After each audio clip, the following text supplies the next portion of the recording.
Alter, machen wir es jetzt einfach mal. Okay, Okay. Also, ab geht's. Klappe 2. Passt alles? Geht schon los. Jawohl. Geht schon los.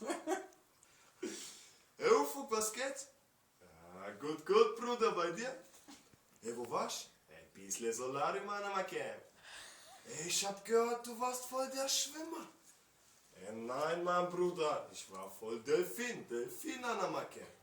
Und wenn wir schon gerade davon reden, gab's mal Turnier, Finale. Ich gegen so einen anderen Spaß. Scheiße. Der andere war Seepferdchen. Ich war Delfin an der Macke. Ah ja, Start, Schiedsrichter steht. Wir beide an der Rampe. Auf einmal, puff, der Mann flüstert. Der schwimmt. Ich spring hinterher. Und ich schwimm, Bauch. Schwimm. Da bleib ich mit dem Wasser stehen. Und dann mach ich so. Unter Wasser, dann mach ich so. Und ich schwimm weiter. Schwimm, Bauch. Da war ich vorhin. Und was macht der? Da hebt er mir bei der Fuß. Ich reiß mich raus. Schwimm weiter. Schwimm, Bauch.